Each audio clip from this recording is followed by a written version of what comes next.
अनोखी पड़ोसन। एक पड़ोसन गीता के बगल में रहने आई, बड़ी मिलनसार और हंसमुख। गीता भी खूब खुश कि चलो पड़ोसी ही दुख सुख में सबसे पहले काम आते हैं। समय भी अच्छी तरह से निकल जाता। घनिष्ठता धीरे धीरे बढ़ने लगी थी। कभी दिन में साथ बैठकर खाना खा लेते तो कभी शाम में चाय कॉफी चलती। गप्पे सप्पे तो दिन भर ही चलता रहता। दोनों के बच्चे भी हम उम्र के थे। बच्चों में भी दोस्ती हो गई थी। पड़ोसन रजनी बहुत उस्ताद थी। वो सुबह सुबह अपने काम को निपटाने के बाद गीता के घर डेरा डाले रहती। उसका घर गंदा न हो तो गीता के पास आकर बैठ जाती। गीता अपना काम करती रहती और मैडम उसके पीछे पीछे घूमती रहती। यहाँ तक तो सही था। धीरे धीरे खाना भी शुरू हो गया। भाभी जी, आपने क्या सब्जी बनाई है? थोड़ी सी मिलेगी, मैं तो ब्रेड से खा लूंगी और बेटी को दूध पिला दूंगी।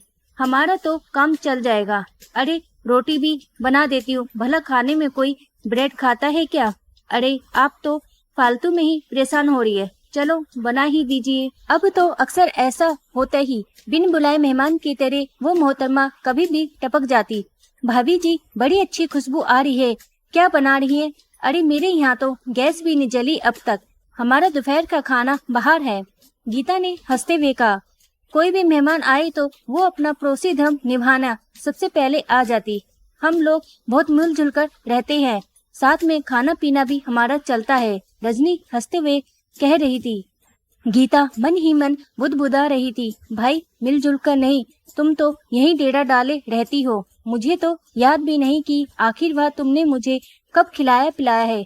भाभी जी, आपकी साड़ी की मैं इनसे तारीफ कर रही थी। ये बोले कि मांग कर पहन लेना। तुम्हारी तो बहुत अच्छी दोस्त है भाभी जी। देखो, समझदारी भी इसी में है कि जितना ज्यादा उपयोग हो सामान का, सोचो पैसा वसूल। मैंने इनसे कहा कि भाभी जी मुझे मना थोड़ी करेगी। गीता मन ही मन सोच रही थी कि ये मांगने आई है या बता रही है कि वो साड़ी ले जा रही है, क्योंकि मांगने जैसा लग नहीं रहा था। इस बार तो साड़ी दे दिया, पर अब गीता भी बहुत परेशान हो चुकी थी, पर पीछा कैसे छुड़ाए। उसने अपनी एक सहेली से अपनी परेशानी बताई।